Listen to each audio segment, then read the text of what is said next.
choices for more control of your life. This is progress. Learn more and try for free at freestylelibre.us. Want to take your gaming to the cosmic level? This must-have Alienware gaming gear is otherworldly.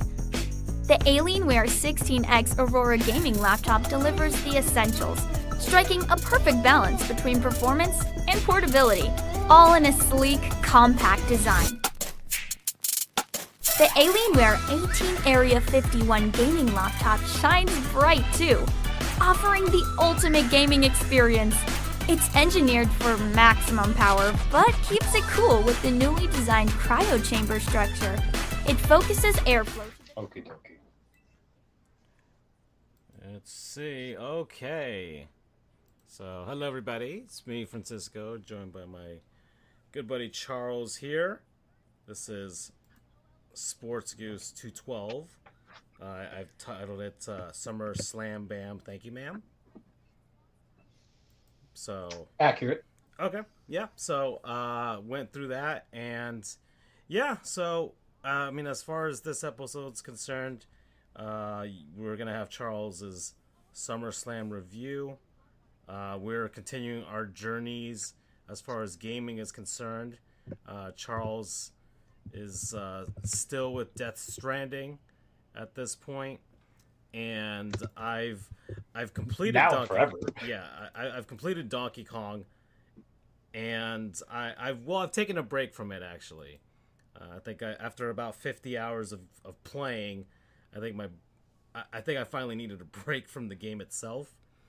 There is an end game or post game stuff afterwards, and there's I guess 100% ending, which I'm close to getting. There's probably like 100 more bananas after you complete the main story, and then you'll have a post game thing, and you can get extra bits just like in Mario Odyssey. So I'll probably just chip away at that, and if I'm just feeling lazy, I'll just watch it on YouTube. So yeah, and get the satisfaction through that. But I did get my money's worth from this game, Charles. It's just so weird to me, and you guys have to understand, I'm in that phase. It always happens near birthday, but every year comes by, I feel a little older, right? It is strange to me that I'm hearing you have a Donkey Kong game that literally is like 50 hours long. I don't think people understand that. It's crazy in one single playthrough. And I knew that game was going to be excellent. Remember, we did the direct, and I looked at it, I'm like, that's the one. I felt like Bob's Burgers when he like finds the right thing, where it was like, she's the one, the turkey. Yeah, that was my turkey. Yeah, and I just got too many games right now to attack. I'm playing Pokemon Scarlet right now because if Andrew's hopping on, then it's easy to do a 3-man show. I literally just beat the water gym guy, Karaska. And what I told you when I was leading into it, I'm like, I don't know what the hell I was doing because it's been about a month since I played because I just went straight to my free time being Death Stranding. You know, that's what you have to do. You get burnt out one, you jump onto another one. They're both very similar in that fashion. But I was like, what was I doing in this region? Because remember, this is a very open world game, meaning open world, but it's non-linear. And I'm like, oh no, this is not good for Charles to fully like remember everything. But you know, this is why we're here. We do some stuff in between and we figure it out, right? So that, and then Andrew just messaged us on in 5. Look at that perfect segue. But yeah, I mean, every time I get older, I feel like I remember what the Donkey Kong games were, and it's not a series that evolved the quickest in comparison because it's kind of been like on some stalling with what Nintendo and Rare that does them. Yeah, I mean, wanted to do. I mean, it's been through a lot. Rare reinvented Is it him. fair to say it's like it's like its most misabused or abused? I mean, Nintendo just didn't know what to say that. I'm gonna say that they didn't know what to do with them for years, especially during the GameCube era, and then towards the Wii era, they just kind of handed it to Retro, who does the Metroid Prime games, and then they knocked that out of the park with 2 games. And then after that, we were just kind of sitting and waiting. There was nothing on the Switch 1. And supposedly they took... There was, technically. I mean, yeah, but there was nothing new on the Switch 1. And then supposedly after they finished Mario Odyssey, they've just been hammering out this game, and you can clearly tell this is an evolution of that series. I mean, overall, I think, and I don't want to touch too much on the story because you have yet to play it, but Yeah, I'll stab you. But I thoroughly enjoyed the ending. I feel like it does open a lot of questions that are very open ended, and from what I've seen, they still don't answer it when you do get the 100% ending. So I have a good feeling. I feel like the Nintendo might actually be trying to establish a Mario timeline, just in a very subtle way, not in the very obvious way that like a Sonic game does. And I feel like they're setting up, okay, we did the Mario game to kind of start this all with. Like, I don't know. Then we got the Donkey Kong game. So I feel like the next game that they should tackle is a 3D Yoshi game.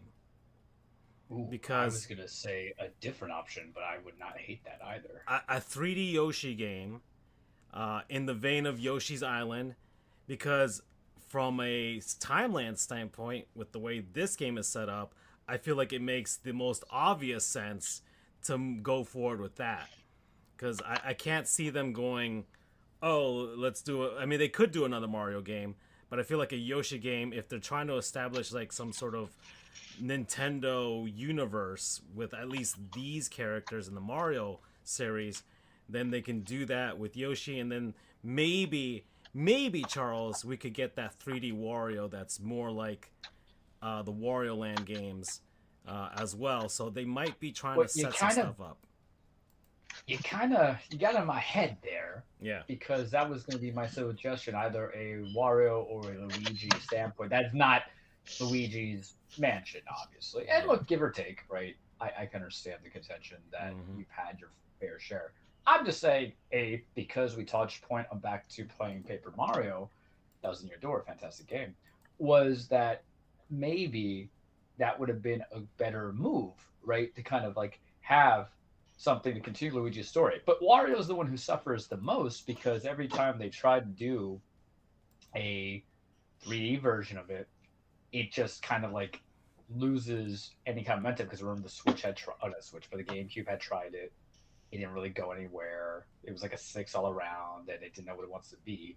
But the whole thing, it's very simple. Wario and Waluigi have to stay in the day. I don't understand how Waluigi even got popular, because like I've never seen him in anything, right? So this is prime opportunity, and we know you want it, so go get it, right? Like that's the mentality of it that I would encourage Nintendo do. Bleed it out, man.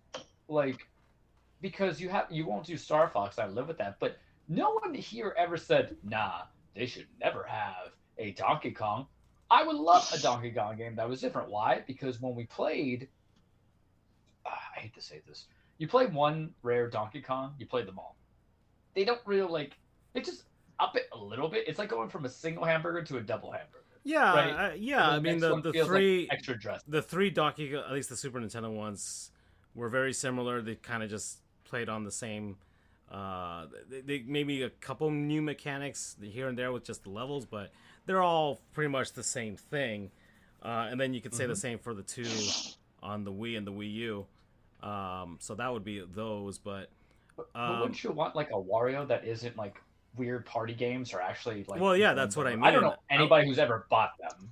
They haven't made a real Wario game since I guess on the Wii, Wario Land, Shake It. So, and doing one in 3D would be interesting, especially the way that Wario Land games are, which require backtracking, but it's speed running backtracking, which is why those games are more palatable than any other game. So, I don't know. But hey, Andrew's here. I think they're afraid. Hey, hello, Andrew. I think they're afraid of being unable to milk anything more than 5 hours in a Wario game, and that makes sense. Because they're gonna have to deal with look at what the backlash Nintendo dealt with, like the Mario Kart game, because people can't do like 50 hours in one sitting. Mind you, you're not really supposed to do like in-depth, one shot, one go kind of Mario. right? And Mario Kart. Mario Kart's like throughout the duration Yeah, of stuff. I yeah, digress. yeah. That But open world is that's not. good that you liked it. Yeah, yeah. No, it's great. I told you 9 out of 10. It would have been a 9.5 if the game was harder, like the Donkey Kong Country games really are. But Yeah. the final act actually was actually did test some skills because they really did put everything that you did in the game to the test in that final act. So good implementation of that. But and then they got some of the harder challenges after in the post game as well. So Which is still I get post game shit like one, which is like so weird to me. I like it. I encourage it. You guys just gotta understand I'm old as hell, and it's just weird to see this style game because when I say Rare and Nintendo had a like chokehold on how those games were played, it was 30 years worth of it, mm-hmm. right? Almost essentially. So yeah, yeah, but I've taken a break on that. I'm currently I've got 2 games I'm rotating right now. Jurassic World Evolution 2, which I'm doing with my nephew, and once again having fun with dinosaurs, and then I'm also doing Space Warlord Organ Trading Simulator, which is fun. You trade organs and hearts and eyeballs and nerve endings, and so you're a doctor from Miami, is that what you're telling me? yeah. So I had to do it. yeah. Set So, themselves up there. but it's an interesting game. It's a weird game, and I haven't had a weird game this year so far. So, on those indie games. So, I've kind of been craving for it. So I need something a little different, and it tides me over because the end of this month we've got 2 games, Charles. We got Metal Gear Solid Delta, and we've got. Yeah, and then we've got Kirby's and the Forgotten Land, which I have not played. I've played some of it with my nephew. I've beat the final boss with him, but I haven't actually played the game from start to finish. And I'm like so annoyed that I didn't. I traded that game in, but I could have known they were gonna do the whole thing. yeah, no, Could you? no. I mean, nobody expected Nintendo to just kind of like, oh, let's just add a bit more to this. But they've and their plus. I guess their new game or whatever their plus or enhanced edition games always at least give you a good sense of, okay, this is going to be at least 6 hours. So they've been pretty consistent with like, hey, this is just enough where it's like, yeah, I'll pay the $20 for the DLC for that. Andrew's here. Hello. Hi, And we haven't had a chance to, but we had been playing Halo 2. We're not halfway through the game, are we? Not even close. Okay. Probably maybe a quarter. Yeah, a quarter to maybe a third, or somewhere in between there. And just having fun with that. Charles, I mean, Andrew's really, like, the nostalgia coming out of him when he's playing that. So that's what we're trying to. That's the vein we're trying to hit for him to feel that for other games in other genres as well. So, but it's nice to see. It's nice to see him reminisce for a series that's near and dear to him. Well, we all agree that Halo 2 is fantastic. Let me tell you a little bit about why Halo is so near and dear to my heart. I don't know. I don't open up this part of you guys a lot. I usually because I don't play games all that much. But Halo 1, I played with a friend of mine. He was a lot older than me. He was probably, 10 years older than me, close to. He was my next door neighbor when I first moved to Florida. And he had that game. He got it basically from the start. So I would go over and play the game with him. And, those graphics just blew me away. Bear in mind, this is 2002 we're talking, basically. All the games that I had ever played before were either on PC, Super Nintendo, or N64. So this was just a mind-blowing jump in terms of computer technology or graphics technology. And all the stuff that I played was like Donkey Kong Country, Super Mario World, Sim City, I mean, Triple Play Baseball, stuff that you really didn't play with other people. Halo 1 was the first game where I got to play with someone else, and it was the first time they had played a first-person shooter because I was pretty sensitive as a kid. My mom wouldn't let me play shooting games, but I guess because it was aliens, it was okay. Who knows? Or maybe she didn't even know I was playing. Who knows? And then I eventually got the game, my own, and I would play with my friends from school. We would play the multiplayer, and then Halo 2 came out, and that was freaking mind-blowing. Watching the E3 trailer where you found out, spoiler alert, Master Chief can dual wield now, or he can hijack vehicles. So yeah, I grew up with this game. I mean, I was a sophomore in high school when Halo 3 came out. I was a freshman or sophomore in college when Reach came out. Seeing that was kind of the end of the series, and to me still kind of is. I more or less kind of disavow 4 and 5 because What? Well, 5, yeah, but 4's good. I don't know. I feel like if I have to disavow 5, I have to disavow 4. I don't know. It's just it didn't feel the same as the Bungie games. I can't describe it. The sound was different. The feel was different. Master Chief's armor looks like shit compared to the Mark V, the Mark IV, and the Mark V, or Mark V and Mark VI from the first 3 games. I think they went too far away from their core, their roots, and they started to try and become something they weren't. There were all these games that came out in the 2000s, the Halo killers or, the Halo clones. Halo invented the concept of limited weapons, before you had Doom, where you had infinite pockets where you could hold every single weapon possible. Here you had to be strategic.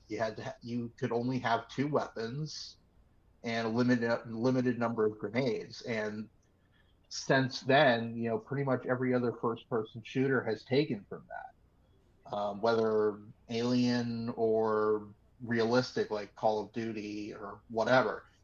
And the other stuff like the skins on the weapons that you could do, it became a bit more of a cash grab, I think. I feel like the Bungie games, I'll call them.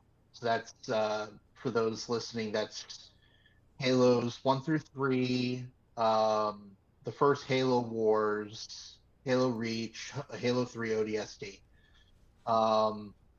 They had a little more love put into it. Kind of like that SpongeBob episode where he goes up against Neptune in the burger making, where Neptune makes like a zillion burgers, but SpongeBob makes the one, and it tastes absolutely amazing. That's kind of how I feel the Bungie games were. That was a game that they nurtured from a third person, supposed to be Apple exclusive, that they revealed in 1999. It was going to be more of like an RPG sort of game. But instead it turned into the juggernaut that it is. I They wrapped up Halo 3 so well. I mean, sort of unsatisfying because you don't know what happens to Master Chief or Cortana, but like it kind of had that sense of finality. Spoiler, Francisco. Well, I mean, at this point, I've already seen like stuff. It's about been the 30 series. years. Yeah. You know. Yeah, You'll but get past. and in a sense, okay, Andrew, is it kind of like with like some people with Star Wars, where it's like you could tell more stories in the Halo universe. You didn't have to just be on Master Chief. Is that your feeling? Where you don't have to like you don't have to deal with the Skywalkers in Star Wars. You can do other stuff that has nothing to do with them. exactly. Like that's what Reach was. And Reach was an amazing game. It's one of my favorites of the Bungies. So if I told you, I never played Reach. I had it. Good, bro. Oh, I played it. 360, and then law school, man. I get it. Law I get school. it. But you should, man. You should. I can't walk back. This is the problem. I can't walk back on antiquated games. I won't even call all games. I can't do it. You know what it is, man. I can't eat out the trash anymore. Sorry. Sometimes you have to go back to go forward. No, my memory's still good despite all the drinking. We're good. But you know, I would play Breach at there was a building called Technology Commons at UCF where you know you could do you know, work on schoolwork, but also had kind of a common area where people would bring in their consoles and play games. So I would play multiplayer on campus in between classes for Halo Reach, and you know that added.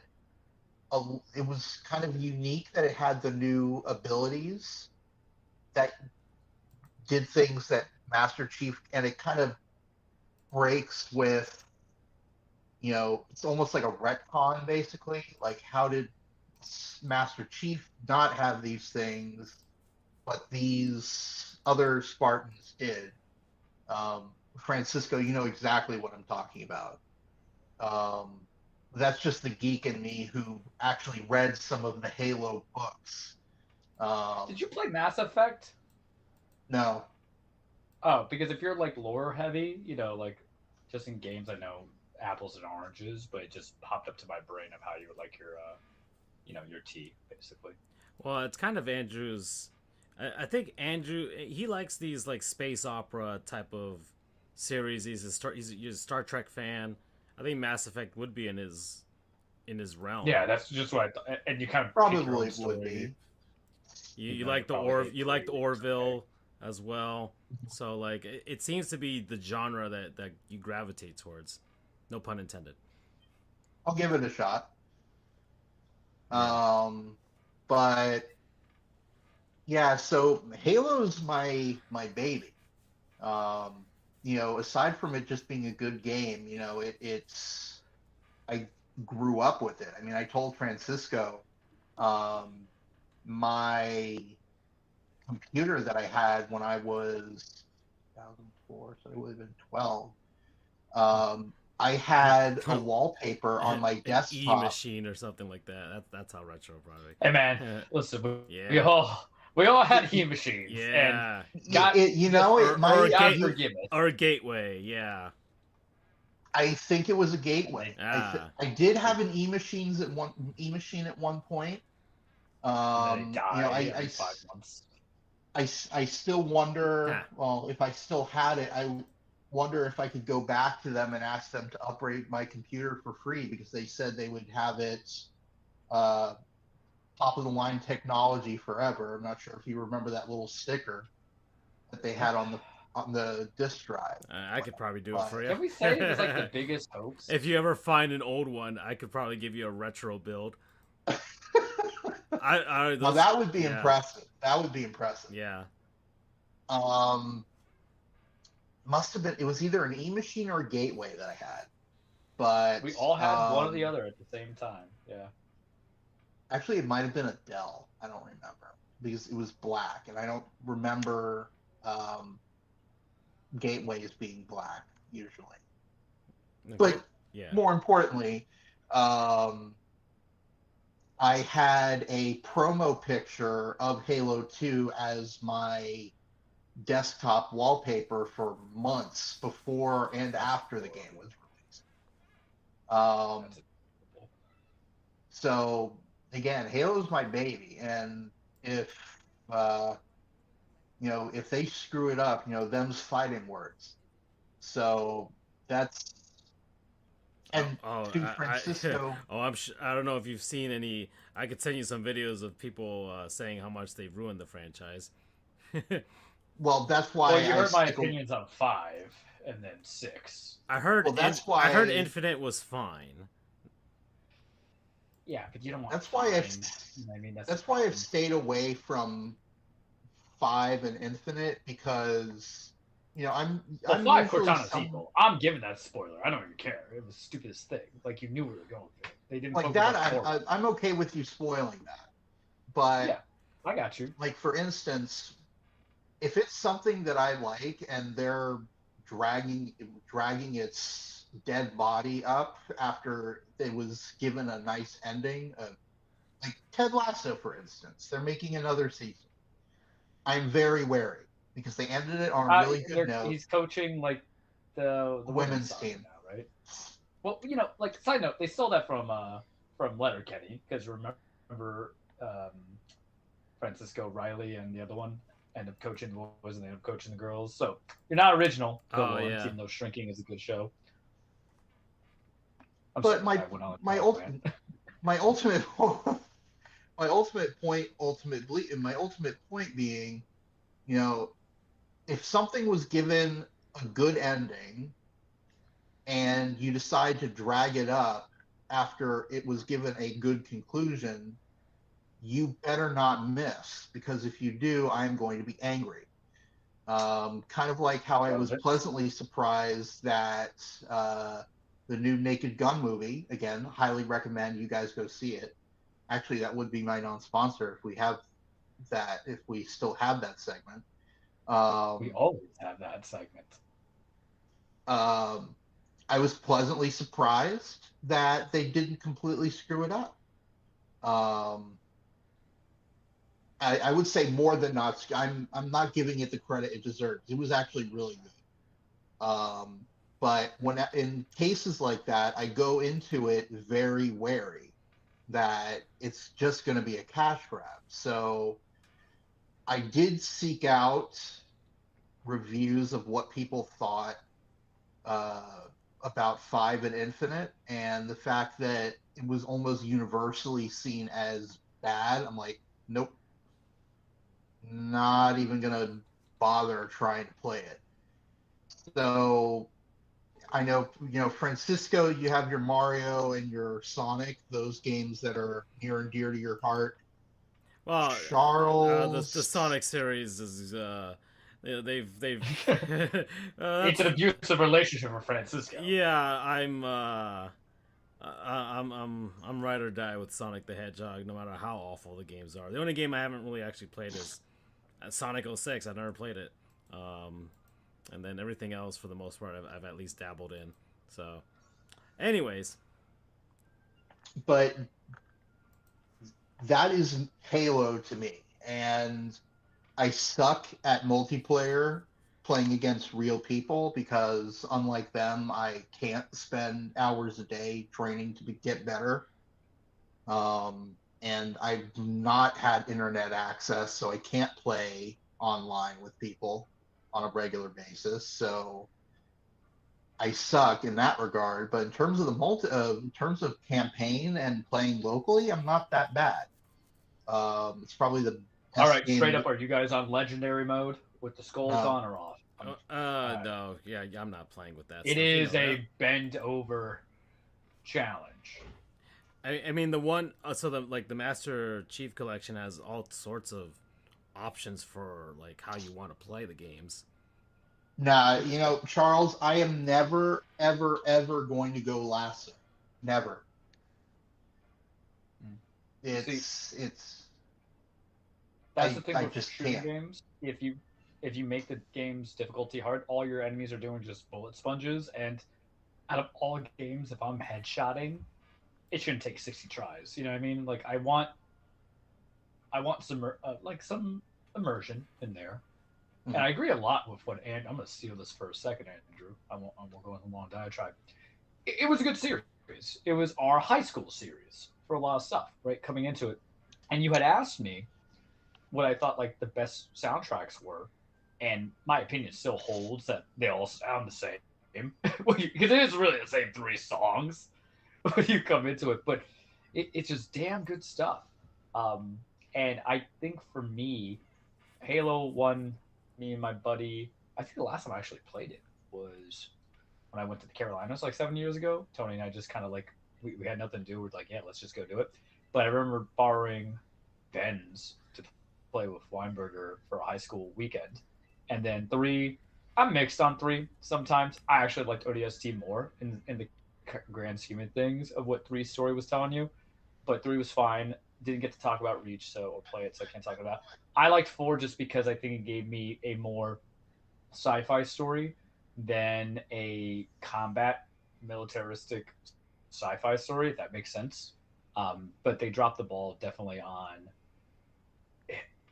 not going. I still encourage you should play 4, Francisco, but dropping the ball on like 4 runner and everything they were going from there. And then once I read everything about 5, I'm like, nah. You're losing me when you go sentient AI leading into all that stuff and just throw away 4 runner stuff. But I remember, I guess we'll call this a nostalgia episode. I remember all the controversy came out of 2 because you have to play as Arbiter. And so people were annoyed about it. Mind you, do not watch the Paramount show. I did not watch it. I watched like the trailer. Yeah, I watched the trailer. I'm like, that's all she wrote. But it was one of those games, much like I would say Borderlands was for me, where you have more pleasant experiences because of what you could do with it individually and with your people. Not a lot of games in those co-op campaign days really kind of do that. So those 2 come to mind. And of course, Army of 2.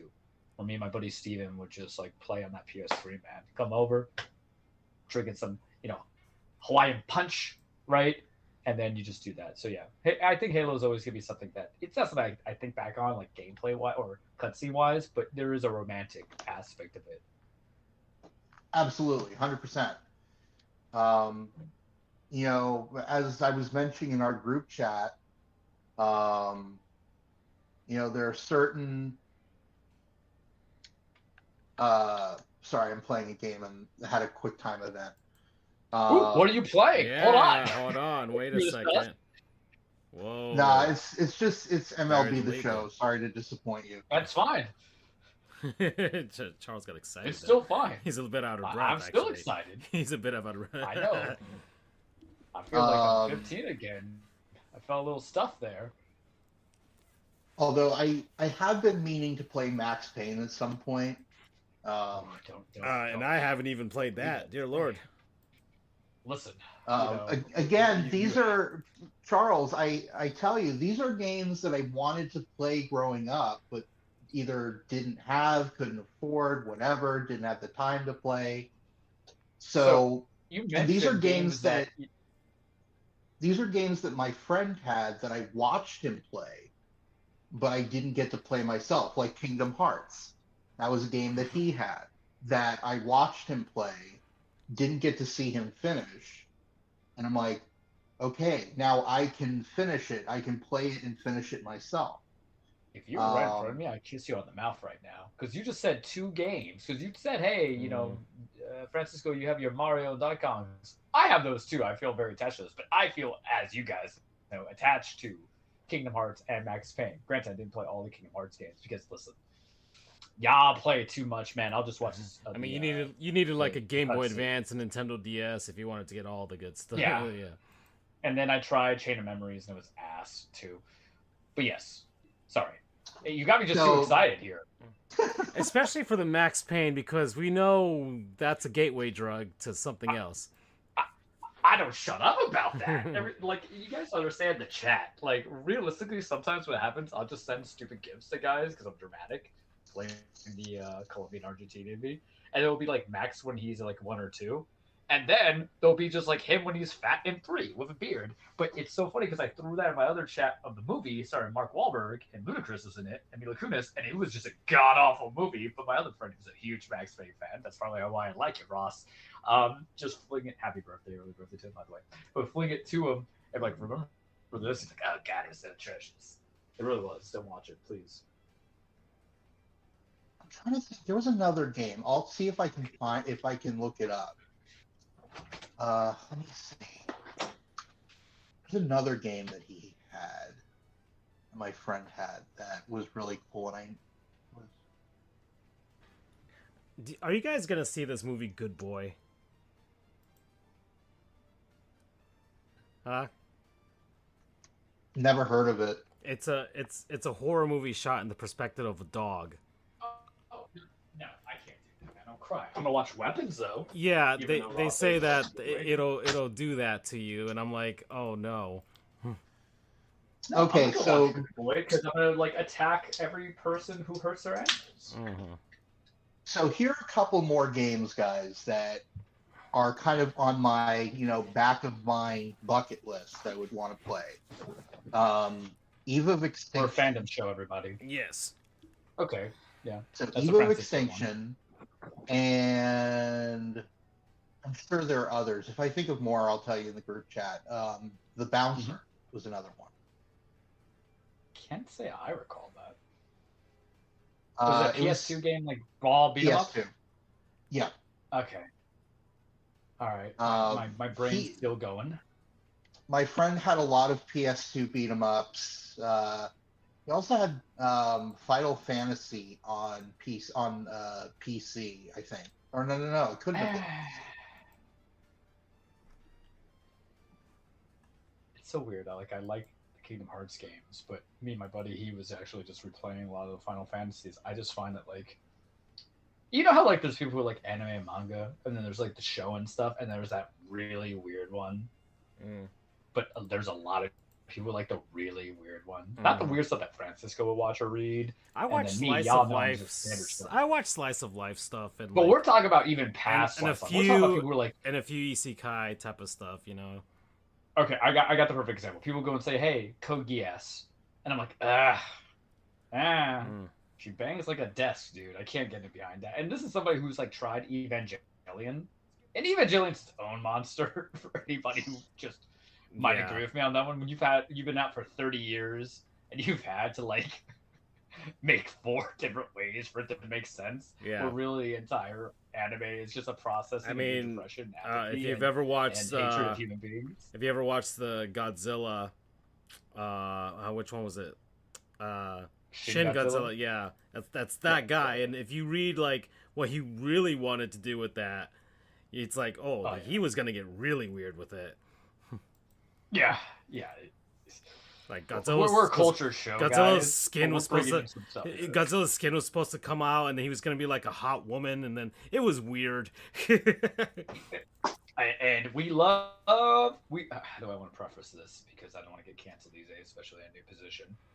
We love all ideas and cultures and then individuals, but some of y'all should never touch a pen or paper if your life depends on it. I have to be more PC now. And this man's playing Death Stranding. New job. So right. Well, that. Listen, I want a non-sponsor, but I can't do it. Well, you're not going to beat this game for another 2 months, so I feel like you are not wrong. But the thing is, this job has put me to put in 9.5-hour days. You know how it is when you start week 1 on something. Yeah, I get that. You always feel like you're gonna get fired tomorrow kind of gig, and so I needed something that's gonna help my mindset. And I'm a very good mental health mindset right now, but it's there's nothing more perfect than literally Pokemon or Connect the World, right? It is it's Foresight came in. Kojima's Charles is gonna get a new job. That's gonna be more pressure than you thought before, but he needs something to be excited about. So we're gonna make this game part 2. Yeah. I am the main character in my own story. Sometimes I think the universe does things for me. Please continue. Let's see. Was it on me, or I don't know? I don't know. You were listing a bunch of some games. Charles rants are a dangerous thing, but and you guys know that because I can take us somewhere that we don't want to go. So, well, I mean, as far as everything else is concerned, so yeah, that's what we've been doing as far as playing some games and stuff like that. I mean, Can I just say Death Stranding is excellent, even though I'm not gonna give a non-sponsor. yeah. 33 hours in. First game took me like 38, 39 hours to beat. I'm on Act 6 of 16. I will never know peace, guys. All I know is suffering. Yeah. Because I want to help the world more now, damn it. But what Charles is, I mean, he's suffered a little bit. He might get Aaron Boone fired this year. It might actually happen, the way things are going. Oh my god, yeah. Oh, I gotta talk Super about my excited. experience. So I went to a Marlins game. I went to probably the best regular season. Yeah. The best regular season Marlins game I've ever been to in my entire life was Release the chats on that conversation. on Friday. Last Friday, it was. I'm very glad I didn't buy those tickets. God Yeah, bless because that. you were planning on going to that game. Actually, it was Marlins versus Yanks, Lone Depot I was Park. gonna go to back-to-back games. 32,000 people. The Marlins actually sold out the other two games, which for like the first time in I don't even know how long they haven't even sold out a game that wasn't a World Baseball Classic game or the Savannah Bananas. So it's been it started out just awful at first. The Marlins were down 6-0. And I bought the tickets mainly because my dad's cousin, we thought he was going to leave, but then some court order came down and, well, they can't get rid of him now. So he decided to stay. But in any case, in the United States, but in any case, I bought it as a gift. Like, hey, let's see a baseball game. Let's see the Yankees versus the Marlins, an exciting opponent and stuff like that. So we went. I had a really good chicken sandwich at the Marlins game, by the way.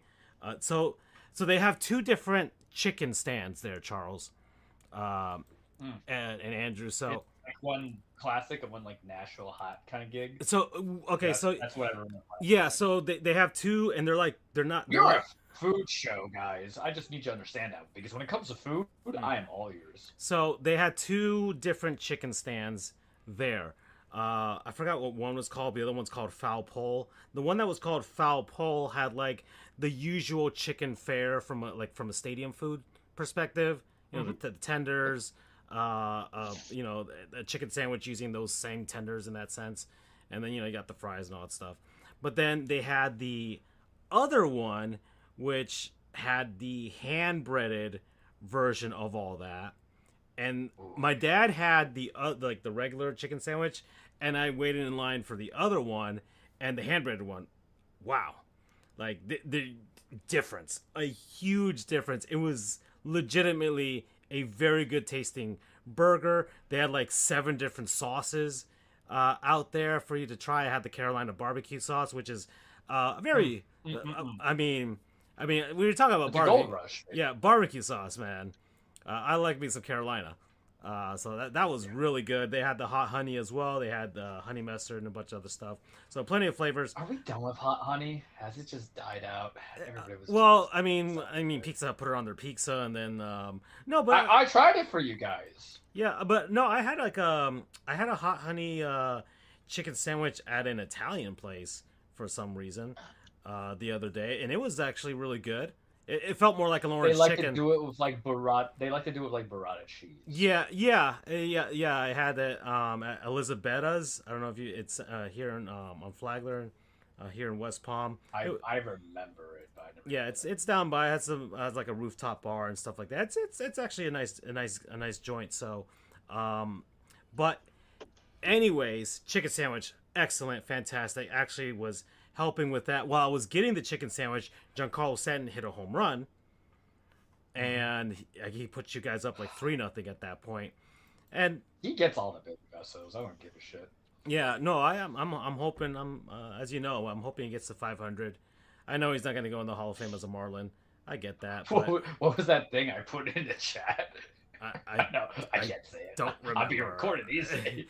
Well, It's when I saw a picture of him and I said some things like, you know what? I don't care, man. so Marlins were down 6-0, and then at some point it got to 9-4, and then it was funny because it was the first game after the trade deadline. So the Yanks, the Marlins didn't really do anything at the deadline. They already traded away a couple players, but they held on to pretty much everyone else, including Sandy Alcantara. And the Yankees went all in on bullpen help. Like, all in on bullpen help. And there were people coming out of it saying, oh, the Yanks got the best bullpen in Major League Baseball. You guys got a bunch of guys from, like, the Rockies and, like, I don't know, Chicago, the White Sox, and Pittsburgh, the Rockies. Just guys playing for horrendous teams. And Aaron Seemed Boone... like a great idea. Yeah, and then one of the guys from the Rays, one of the fielders, the outfielder, Caballero. Yeah. So Caballero. And then we also picked up Ahmed. And McMahon. Of course, we also got McMahon. Yeah. But McMahon's fine. Listen, I had to see some very bad third base play, which is probably the second most important position, I would venture. Yeah. In defense. I guess so. Yeah, I mean, I would say so. So Yanks and then Aaron Boone. I called it the Aaron Boone special, and I told Charles, like, I'm gonna need one of these to happen today, because it's 9-4. Then the Marlins were starting to rally, and then suddenly Kyle Stowers, our lone all-star, who is actually having an MVP type season, but nobody's gonna vote for him. He has the numbers, nobody's gonna vote for him, and he hits a grand slam, and suddenly it's 9-8. And then the Marlins tie the game, and then they take the lead. It's 10-9, and every move that Aaron Boone is doing is bringing in every single guy you guys traded for to come into the game and ruin the game. And then it was 10-10. Ruin the game is correct. It was 10-10. Later, it was 10-9. The Marlins were up. Then Anthony Volpe's mid-ass hits a home run because he sucks at defense, but then he tries to make up for it with home runs. He's so awful. Yeah, and he's young and he can figure out, but he's awful. He's really. I'm gonna let you finish. I have a rant. He's really bad at defense. I've seen the numbers, the advanced statistics, and all that. He was a Golden Glove winner when you know it's rigged in the first year. I'm just saying, man. And the Yankees don't teach defense in their minor leagues, if you know that. People have said that, by the way. Other players who got traded to the Yankees and did rehab assignments in their farm system have said they do not teach you how to hit situationally nor play defense. All they care about is the true outcomes and see if you can mash. And it's starting to become a problem now because that's exactly how the Dodgers won the World Series last year. Is they just put the ball in play. So, which is awful for a baseball team. So Yanks take the lead. It's 12-10. Ninth inning comes, and I needed one more Boone special, Charles. And it happened. The Yanks got 2 additional games worth of Boone specials. You brought in, who was that? Happy early birthday to you, right? Devin Williams. Yeah. So 13-12, the Marlins win. And I mean, I was completely, like, I was chirping at Yanks fans. I was telling people to shut up. I was calling them Yankees throughout the game. You were chirping at me. I was chirping at you. Out of all the three of us, I'm like the certified shit talker, right? But I knew you wanted to go to this game. I knew you wanted to go. I was acting as if you were there with me, standing next to me. If I was right next to you, you would just be laughing the entire time. You would, like, literally, because I would have loved to have seen your interactions with other Yanks fans during that, because I mean, I've seen there was a guy who was you there. said some videos from, like, the Royal Rumble with you, like, telling people, like, in contradicting people and stuff like that. Well, I remember a guy who was there the last time I went, like 2 years ago, that had a Fire Aaron Boone shirt, and I was about to ask him to marry me. You know, I hate Aaron Boone, but a fantastic, a great showing for the Marlins, and then they kept it up with the series going forward because they swept the Yanks. They got back to 500. Now they're back under it, but who cares? The vibes were great. I'm back on this wild card race now, and man, people are. I mean, it's August. I get it. I'm sure the Yankees are gonna right the ship somehow, but if they if they do not, Charles, or if they make the playoffs as a wild card and lose in the first round, then, it might finally start adding some fuel, because you need Aaron Boone to lose that locker room. May I? Yeah, let's go. We're at 50-minute mark. This is fine. I got a 5-minute round to this one. 2017, 2018, fine, dude. It was yours, right? Take it in that sense. I have been saying that Aaron Boone inherited a well-disciplined rollover team that Joe Girardi got before he was fired, because Girardi believed in accountability, and he also didn't play with stupid-ass lineups, 5. And what you have seen was the devolution of a culture. I legitimately think Aaron Boone doesn't know how to manage. And I'm not saying that every person who has a non-managerial role, whether it's not in AAA, AA, single A, anything in the minors, or if they're just learning under the wing. But you got to remember what this guy was doing. He was on ESPN. I guess he's handsome for a baseball player, but no one's more handsome than Giancarlo in my eyes. And he's got a nice sounding voice, kind of soothing. Doesn't really put you to sleep when he was doing the commentary. Look, David Ross got a job. Boone got a job. It's so funny that they make it seem like he was this Yankee great just because he kind of popped this out to get into 2003. When, like, if you want to give me a guy who's kind of like a Yankee dude, but kind of love, Aaron Boone was kind of a journeyman. If I had to say it like that, I'm going to say it like that. Why as well just find out with Tino Martinez. His biggest contribution to you guys was getting injured, so you guys could trade for Alex Rodriguez. Yeah, fine. I don't know, Francisco. I don't know. He did walk them off to the 2000. Yeah, but then they don't get A-Rod if he doesn't get injured. Because we're always gonna get A-Rod, brother. Really? Okay. All right. Yeah, I'm confident with it. Like, because that's when, George was alive and in charge. But my complaints with him have always been like, I don't think this guy has situational awareness. And look, what do I know about baseball, right? What do I know about baseball? But there's some things that you could just tell on a guy's face, and I've seen it for almost 7 years, where Boone will put a reliever out there, and that reliever will look like he just had, like, Charles after a hard night drinking and then Taco Bell diarrhea. Like, you look at the face, and you're like, oh, no, he ain't ready. And that was just, like, personified in the weekend series. And what happened that bothers me so much is that because he's been able to find a small modicum of success in going to the World Series, which it was, I still hold on to this day, a winnable series if it was well managed. But he puts in Nestor Cortez in game 1. And then Judge flubs a little bit. And then we come back. It's not even a gentleman's sweep because the Dodgers were going for the kill shot because they had a legacy that lived up to just as much as ours, right?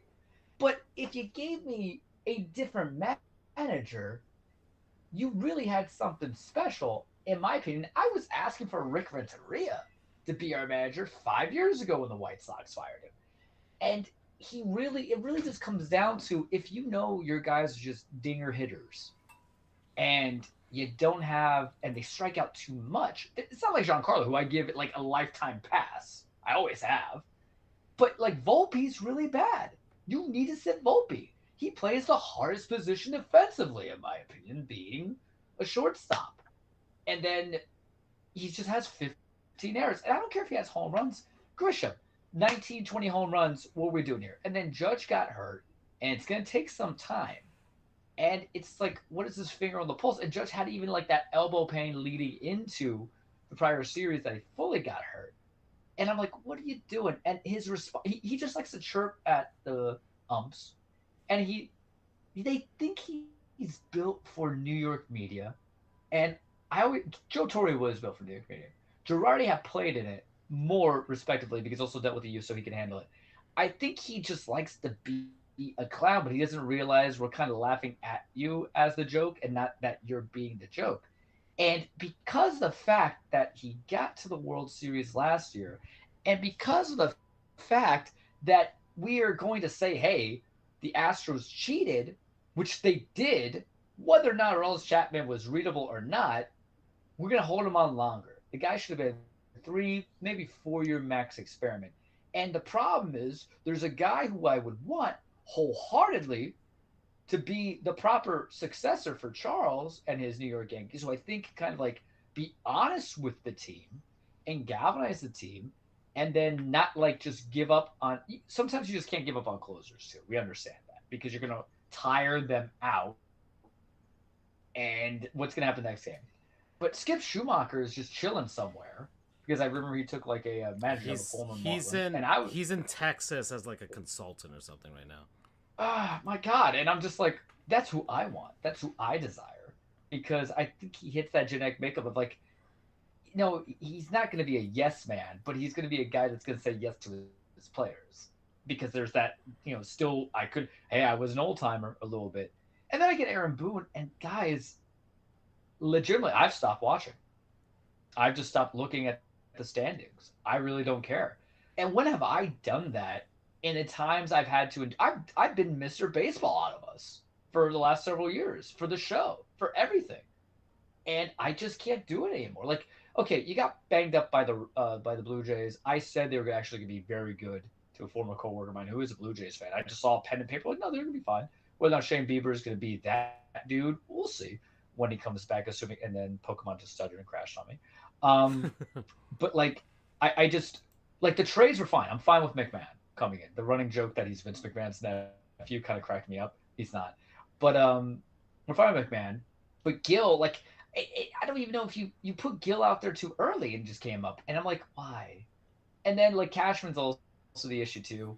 And the thing is like, I can live or die with Cashman. Stay around. I know some people are like, no, blah, blah, blah. But with Cashman, the idea is, like, you got to hear me out on this. With Cashman, if you fire him, that's fine. However, in his time period, he has traded for a lot of decent guys. And in his trading capacity, you got Cole, who was a Cy Young winner. You got Free, who looks pretty good, right? Even though I know he's kind of like on the backsliding of a lot of stuff. And then you got Judge, who, if he can kind of continue the hitting, has the propensity to get another MVP. So that's saying something in being able to do that, as opposed to somebody like, I don't want like a Marlins operator. And I know payroll is part of the issue. But you look at Boone, and it's just like, you look at our team, you're like, okay, but there's some decent guys here. Maybe we just got the right manager. And then for whatever reason, whether it's Hal or it's Cashman, they're just not pulling trigger. Aaron Boone will be fine. He is not going to jump off a cliff because he gets fired by the New York Yankees. If Billy Martin survived like 5 hirings and firings by the Yankees, Aaron Boone and his milquetoast face with decent voice is either going to land back in commentary or go manage another team. But I don't even go on Twitter because of it. It's because it's my fault for following Twitter. Follow us on Twitter, Charles the True, Tamprioles, FJOJR Jr., Sports_Goofs, Marlins historian, Panthers historian, whatever the hell Andrew's doing. Apparently not Fear the Pegasus. I don't believe him. But like, I it's not even an apathetic. It's not like a Francisco apathetic, where it's like, it's the Dolphins, right? Yeah. It's more. Well, that's it's more like I'm just. Go ahead. It's more like I'm just refusing to say, hey, the sport that I love, I just don't care anymore. Not with this guy around. You ran over my dog, bro. That's literally how I'm viewing him. And it's and you didn't even say sorry. Yeah, and it's pretty telling how it's growing. I was right about everything. Yeah. Yeah, and super predictable. During the game, I did post. I didn't realize how much Yankees fans really like how much. I forgot exactly what it was, but I could see why Yankees fans how much Yankees fans really like how much. I forgot. I could. Hey, Aaron. And that from Yankees fans. And they're really with me. Yeah. So it has to boil over at some point, you would think, right? Right? After I don't know. 8 years now? 8 years as a manager? I don't know. People voted for a convict president. What do I know? Okay. All right. So we're at an hour now. So let's do a word from our non-sponsors, people, places, things, and concepts that we've been enjoying over the last week. Andrew has been on in a while. I don't know if he has something in mind that he wants to go first. Well, I already mentioned mine, but It's the new Naked Gun movie. Ah. Um, that that was awesome. That it exceeded every expectation that I had, which was already high based on reviews and responses I had seen. Um, it's the first good revival of an old series from 20, 30 years ago that I have seen. You had Coming to America 2 came out. That was meh. You had Happy Gilmore 2, meh. Um, Beverly Hills Cop 4, meh. I swear, the if you break it down, the who cares if I'm spoiling it? You guys aren't going to watch it anyway. You're If you not break wrong. Oh it no, no, no! down, Don't spoil this movie for me because I've watched. well, not Naked Gun, Coming Uh, to America oh, okay, and okay. Beverly Hills I was Cop. about to say because Sorry. I've watched all the Naked Gun movies. I even watched the TV series Police Squad that was made before the Naked Gun movies, and that Which it's is based also on. amazing. You Leslie can Nielsen. find those on YouTube, by the way, if anybody wants to watch those. With Leslie Nielsen still playing Frank Drebin. Can we just say Um, Dracula Dead Loving? It's fantastic. Sorry. that is a very good movie as well. I haven't seen that. Oh, What? yeah. I should probably watch Spooky that. season. Dead on. Yeah. Dead on. Look, Andrew and I are gonna hold you by the balls. Yeah, I'm grabbing his right, you're grabbing his left. I watched Mr. Magoo with Leslie Nielsen. Why are you the way that you are? Go ahead, Andrew. I'm sorry.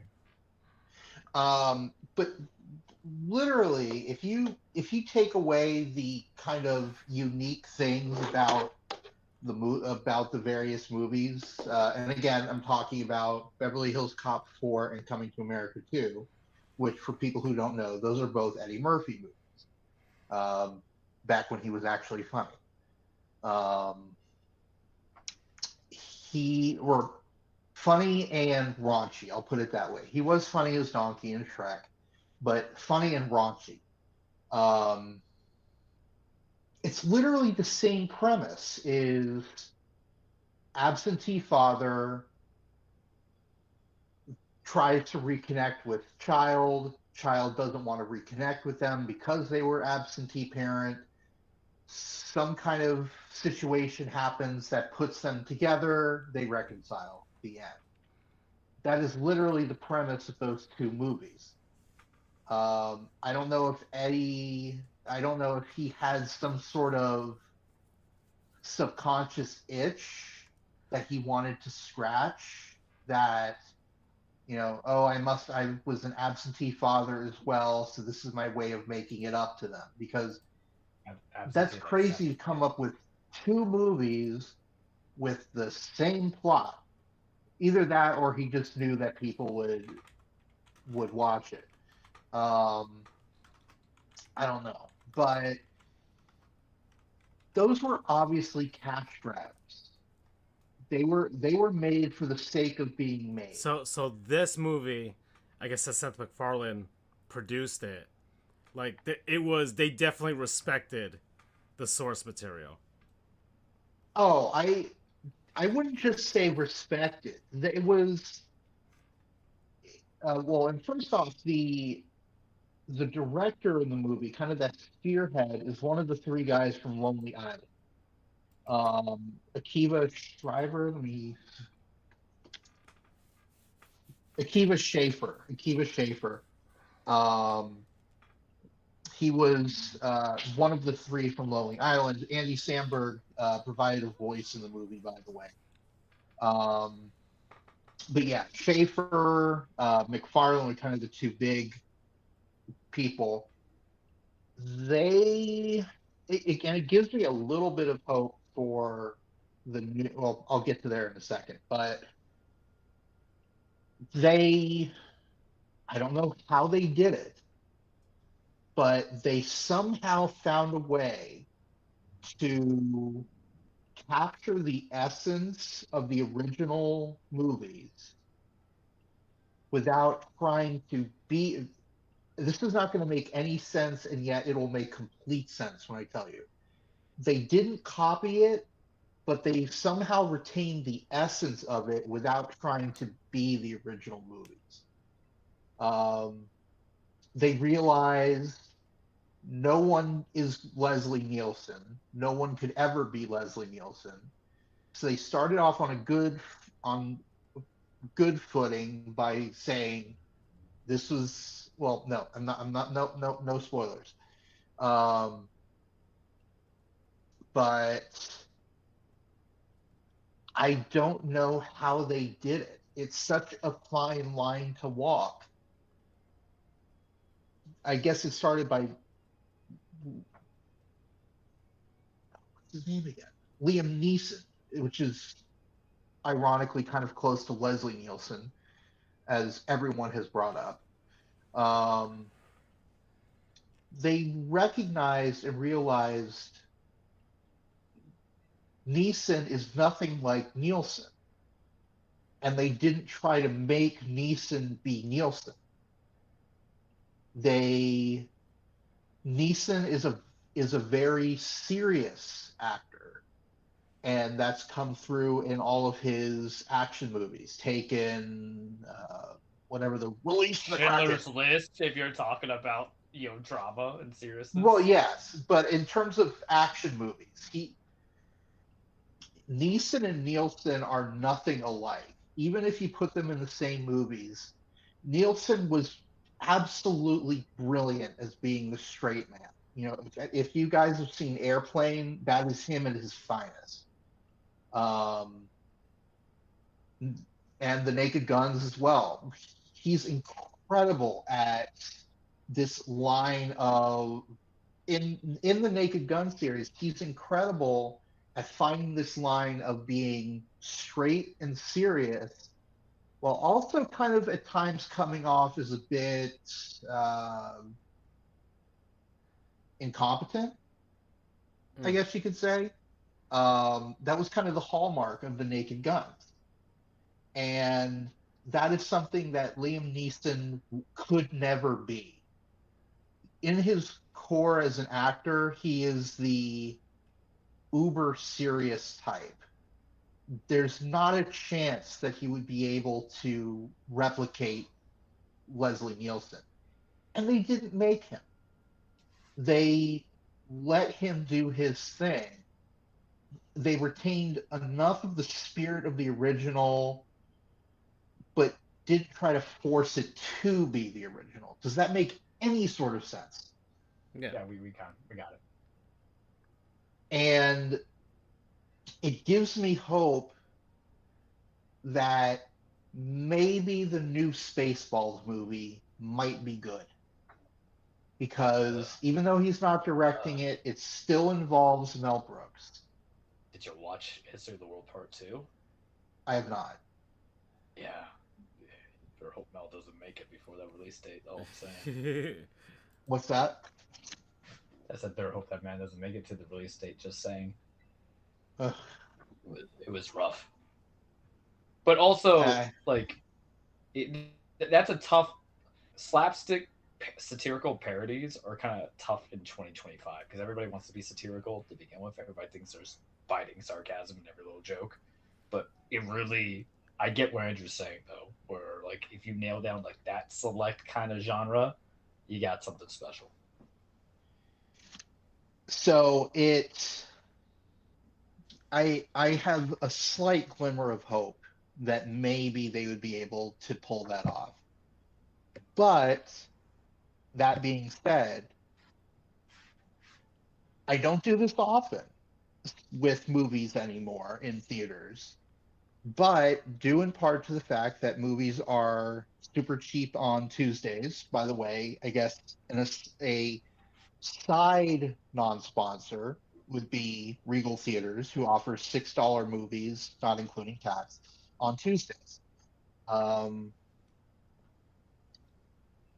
I am strongly considering going to see it again in theaters. Well, the Naked Gun movies are meant to be rewatched as well, because it's not just what's being said, but it's also the sight gags as well, the background. Right.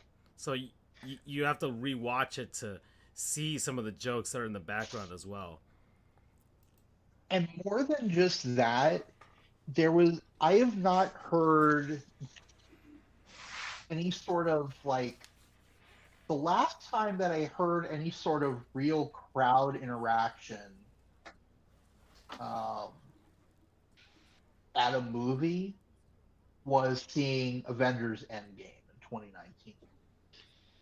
And you guys know the scenes I'm talking about, where you like. I don't know if Francisco does. I know the scene where everyone's Francisco, cheering please. and applauding. I cried in that movie twice.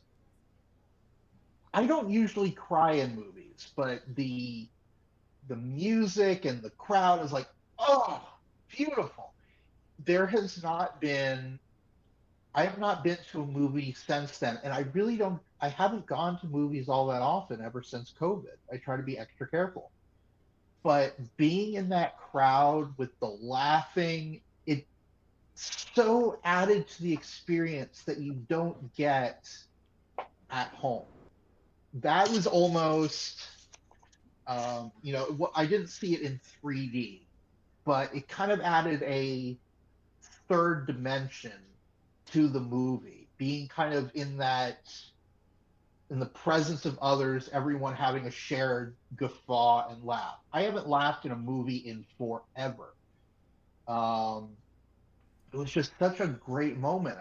I'm probably going to go see it again in theaters, not just to pick up on the additional gags as Francisco mentioned, because I know I missed some, but also to be with the crowd. Oh, and fun fact, I'll end it here. I know I've been going for a while.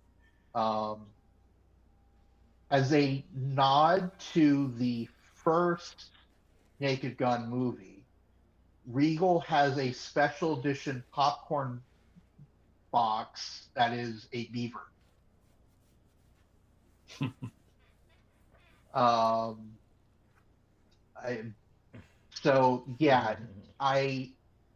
Listen, I don't usually recommend things to you guys. Usually you're the one recommending to me, but I'm serious. You have to see this movie. You absolutely have to. Okay. So yeah, my main non-sponsor is the Naked Gun. Everyone behind it.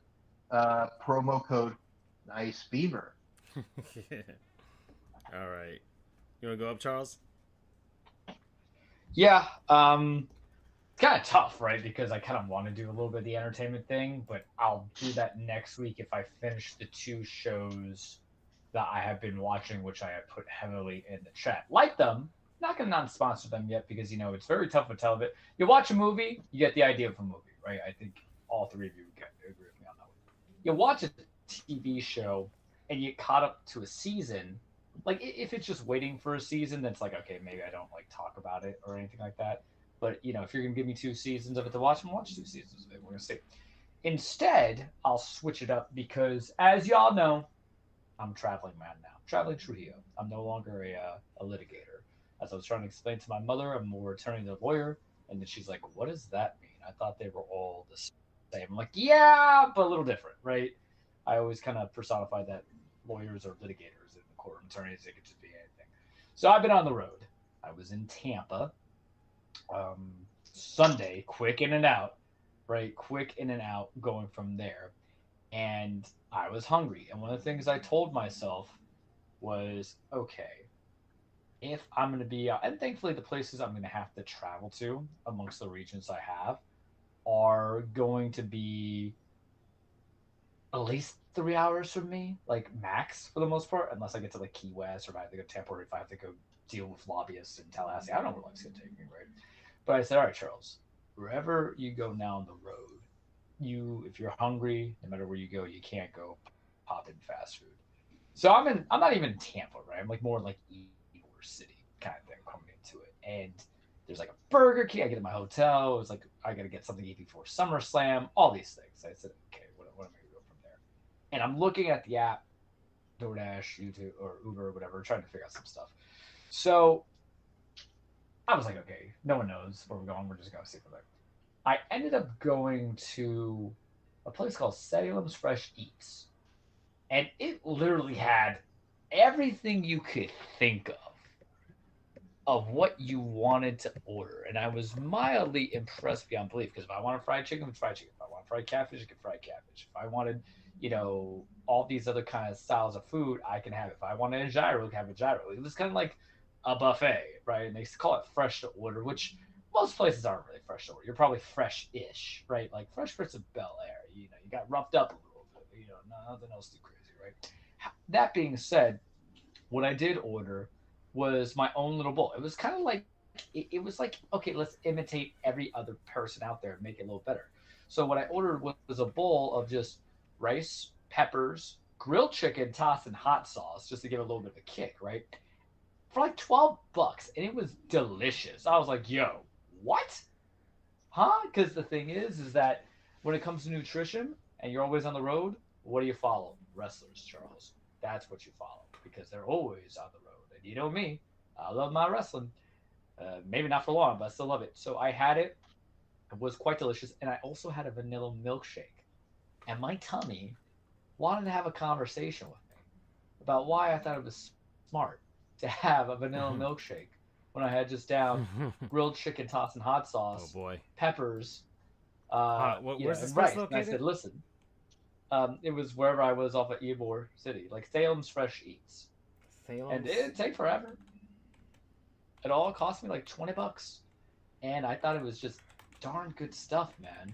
And if I end up finding myself in that area again, I would constantly, because I didn't want to go downtown and eat. I was already tired. I've been trying to deal with myself throughout the day and stuff like that. But super recommendable, very tasty. Got me through SummerSlam. I was very happy, and it was a good startup point to how I'm trying to curate my appropriate eating. So Salem's Fresh Eats, Yeah, go try it out if you're in that section. They're spread out. I also saw a Texas Church's Chicken. I'm like, what? I've got the I menu. know about that. I got the menu up here, so Impressive, right? yeah. So, where are they? Just in the Yeah, it's Winter Haven, Bradenton, Tampa, Lakeland. But that's I guess the that's closest would be Polk. to Andrews and with Winter Haven and Orlando, I guess. But Yeah. Ironically, God has punished me to where I have to go to Winter Haven at times. Now, in my newest capacity. oh boy, you're back, Polk County, baby. Yeah, if I come back from a site visit with a southern twang, you gotta understand they just got to me. They just got to me. All right. But yeah, if you look at the menu, there's a lot of diversity. Mm-hmm. It's kind of the saying, hey, we imitate a lot of people, because I think you get a burger there if you wanted. Yeah, there's a gyro. Boneless chicken wings, regular chicken wings. Yeah, that's what I'm saying. They're kind of like, hey, if you, You just know want who? kind of like You know who was like variety, let's do it. that? Miami Subs Grill. They were like that. Yeah, they were really like that. Yeah, they had burgers and gyros and chicken, and sometimes fish. Yeah, And at some point, I'm like, where's the subs, right? Because they never really had. yeah, that's true. Sub. They stopped making those after a bit. They're like, hey, we actually make decent chicken and fries. Do you want some? And I was like, Mhm. yeah, man, I kind of do. But yeah, highly recommendable. Promo code. Damn it, I just used the Ultra Bowl when I didn't mean to. Promo code Black Cat, because if anybody wants to bring us TH, which Salem. Mm-hmm. We're old, so I have to really explain things now. Yeah. All right. Okay. All right. So let's see. So, oh man, my non-sponsor. I've done a few things now, but sheesh. Donkey Kong, things like that. You know what? I'll give it to this because I don't think I ever gave it to it before. I'm not sure if I did, but you know what? Screw it. Video game again. Jurassic World Evolution. I don't think I did them before. I think I played it, but I never actually non-sponsored them. Which, or if I did, I'm giving it to the second one, anyways, because that's what I'm on right now. Jurassic World Evolution 2. That's what I'm playing right now. The third one just released this year to coincide with Jurassic World Rebirth, which I heard is a terrible movie. And I haven't I haven't really watched I watched Jurassic World 1, but I didn't watch the other ones. I've heard they're not good. But it's fine. Yeah. It's fine. I'm only in it for the dinosaurs at this point, and I can get all of that without the movie by playing Jurassic World Evolution. Me and my nephew chipped away at Jurassic World Evolution 1. We both collectively put in 100 hours into that game to make our perfect Jurassic Parks. And did anybody get eaten, mauled, or dismembered? Yeah, plenty of people then did. It is a good Jurassic Park, yes. Yeah, so plenty of people did. Dinosaurs escaped, they killed each other, they killed people, all kinds of stuff happened. And you got to go back to like Isla Sorna, which is where Lost World Jurassic Park took place, and overall just really fun. And the first one is more about, okay, you got your own Jurassic Park, and now you're gonna go out there and make money. Whereas Jurassic World Evolution 2 is more based on, I guess, Fallen Kingdom and Dominion, where it's all about saving the dinosaurs, and you know, we brought these creatures back from extinction, and now we're just gonna treat them and mistreat them and make them assets, and they're living, breathing life forms, and we need to treat them right. So more of an environmentalist, animal rights sort of angle to this one, where you're not working for a company anymore, your own company. You're working for the Department of Fish and Wildlife for the United States, which at this point, in real life, won. Anyways, Jurassic World Evolution 2 is more based on that. You're capturing dinosaurs that were released, trying to avoid them from being auctioned off. But you can still make dinosaurs, and they have different challenges. And I like this one because there's more locales in this one. The first one was like really limited to the islands of Costa Rica, whereas this one you can have a park in Canada, you can have a park in Germany, in the United States, and different parts of the U.S. So you get more variety as far as the climates are concerned, which actually matters. And there's deeper involvement with the simulation aspect, where you have to manage how much you work your employees. Sometimes they get disgruntled and they go on strike, and all kinds of things like that, where you have to actually manage that. You have to decide whether you're gonna pay people more or not pay people more. It goes a little bit further in that aspect, and it's kind of funny watching my nephew, who is going to be, holy crap, yeah, he's gonna be 10 years old this year. It's funny. Oh my god, that hurts. Yeah, that hurts. He's gonna be 10 years old this year. My boy's gonna be 18. So yeah, the old age is coming in on all of us. He's gonna be 10 years old, and it's funny seeing him make decisions that come up, because they have like these, they're not really quick time events, but they have like choices where it's like, oh, this scientist who's your best employee just says he deserves to have a raise, and you can either give him the raise or you don't. And I'm just like, what do you think? Because I'm not gonna make that decision. Does he deserve a raise? And it's like, it's funny seeing him go into like, are you gonna be like super capitalist in this sense, or are you gonna have a heart? So it's a fun. Uncle Francisco, is this the reason why you went to different jobs throughout your career? Yeah. Yeah. So it's funny seeing those choices on how to pay workers and how to treat the animals. Like, they have questions of like, oh, there's a protest outside your park. Are you going to call the police to quell the protesters or not? And it's whether your public perception is going to be affected by it. So seeing that angle of it is also fun, watching a child go through it. So I do think that this is legitimately an evolution of the first game to the second game, and I'm already having a blast. I'm back into it again because I had it for a while. I bought it for him because after we beat the first one, I'm like, oh, I'll buy the second one, and I thought he'd jump into it right away. He didn't. Eventually, I got it for free anyways, so I have two digital versions of this game on two different markets, and it's like, all right, fine, whatever, doesn't matter. I already got the first one for free. I think they earned $20 of my money anyways at this point. And now that he started the second one, and then I jumped in to help him, and I'm back into it now. And we're playing it on Steam. It has the cloud saving, so when he's done playing it over there at my sister's place and he cloud saves, then at night I could take over and just start doing some stuff. And it's kind of a fun like co-op experience where it's not really a co-op game, which has been really fun. And we did it with the first one, and we're doing it with the second one. You're just day shift, night shift managers. Yeah, I get it. It's great. It's fantastic. Yeah, he takes the day shift with the dinosaurs. I take the night shift. I remember the first one, he accidentally left his computer on. Like the screen was turned off, but the computer was on, meaning the game was still running. And then he woke up the next day and all the dinosaurs had escaped. The park was destroyed. And he was telling my sister, Mom, I don't know what to do. The dinosaurs escaped. Everything's destroyed. The game, I don't know how to fix it. And I'm just like, I told my sister, just load the save back. Just load back the save, and it'll go back to normal. But he accidentally leave it open, and all the dinosaurs escaped and killed a bunch of people. So that was fun. Y'all let him have the easy way out, man. How was he gonna learn? Yeah, that was great. That was a great day. Yeah. So Jurassic World Evolution 2, having a blast. I'm definitely gonna get the third one after this as well. Promo code Jeff Goldblum.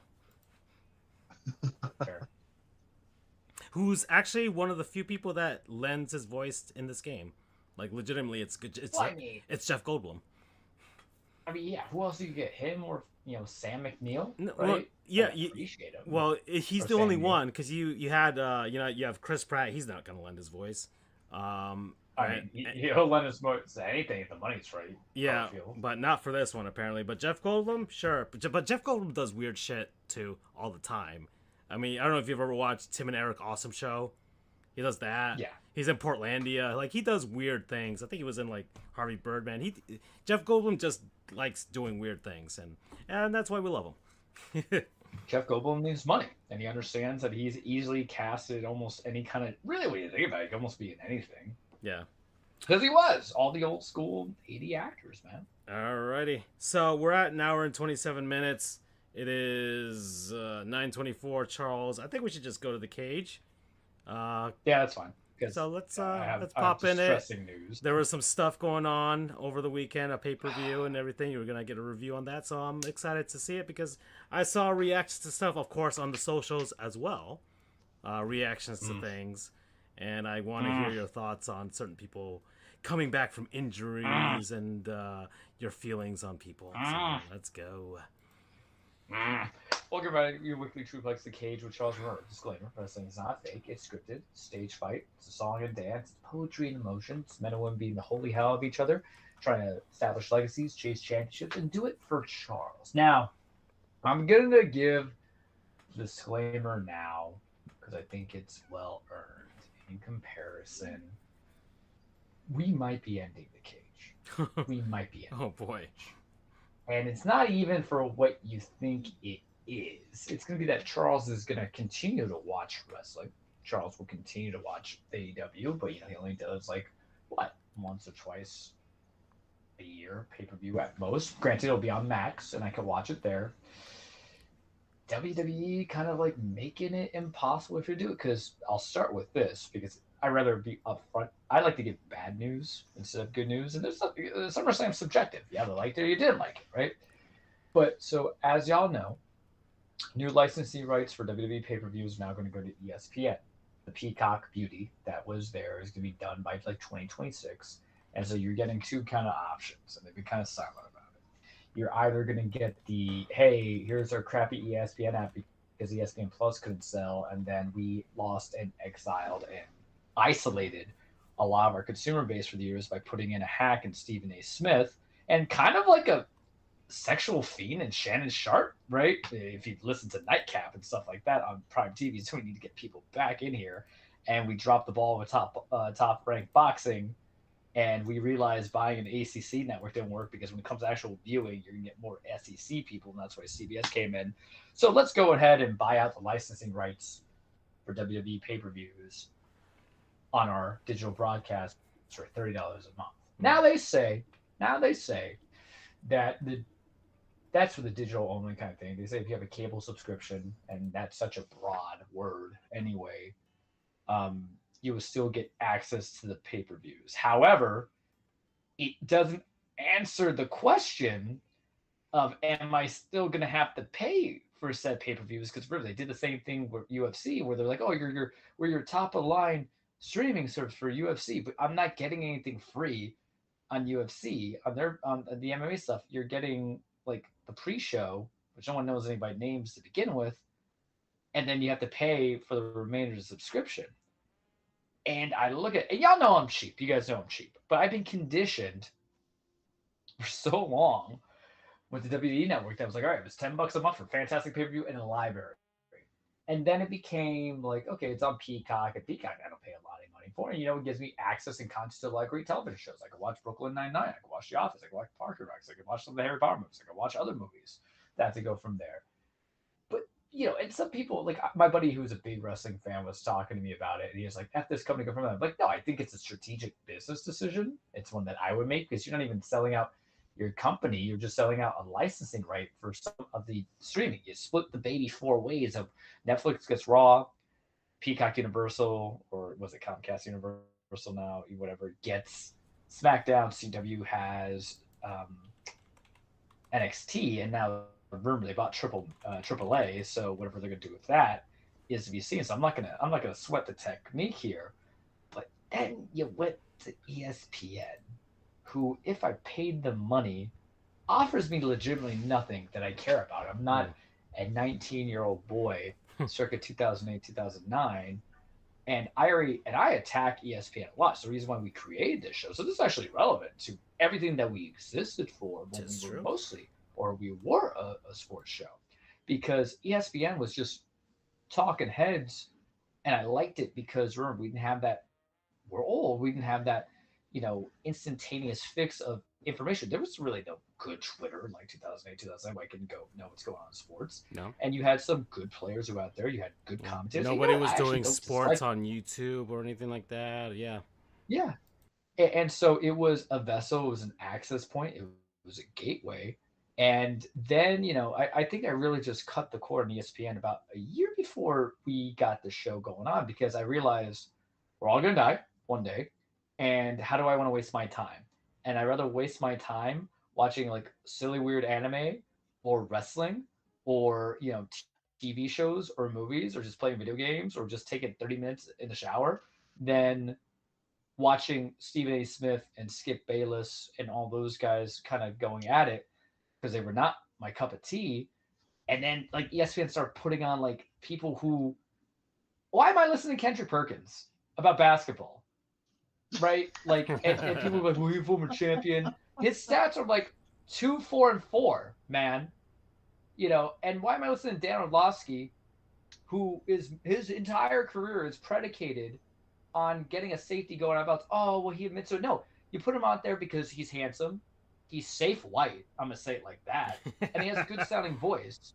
You did the JFK concept. And if you want to be a history buff, the influence of television over radio was that Nixon sounded more intelligent and comprehensive and cohesive on the radio component because, there was other people besides Trump and Biden and Bush, and Obama, right? You could look at your history books versus JFK, but JFK seemed more appealing. He was younger. He wore makeup and, he looked good on camera before and after he had his head blown off. So, like, I feel like that is, stand-up comedy could be for me if I ever really cared. But that is really what I feel like the Dan Orlovsky effect. And you know what? You kind of subjugate women where, if they give you one wrong like approach, you kick them out, and then you gaslight them saying they're crazy, like Sage Steele or is it Jamil Grant? Sorry, it's been a bit. One of it was her and the other guy. So you didn't outside lines got taken out. So you realize no one wanted to watch your fan base, and like there's a Laura Cohen and all that stuff. There's so many other great women commentators out there for sports, and you were the gatekeepers, guys. You were legitimately the gatekeepers, and you prevented a lot of women commentary and analysts from you to be part of the game. And when you allowed them, then you don't even like. Okay, you put Doris Burke on the NBA stuff, but then you allow her to get shitted on 6, I guess, for her commentary style. I see legitimately no difference between her and then I had to hear like Doc Rivers for that season and a half, and I'd rather listen to Doris Burke than Doc Rivers. And so you kind of like realize you isolate so many other people who don't live in the fantasy football hub, because that's what ESPN came. Gambling, advertise gambling, do all the gambling, make it more interesting. Like when I see it, the gym is there. And then you go to WWE, and I'm just like, I'm not paying $30 a month. I'll split with a buddy, sure. If I'm paying $15, not a problem, right? That's fine. And I already have to pay Netflix anyway. I pay for my family, so no sweat off my back. If Peacock's still gonna have like a library of post stuff, then yeah, I would keep it. It's like $6. I'm not gonna fight it.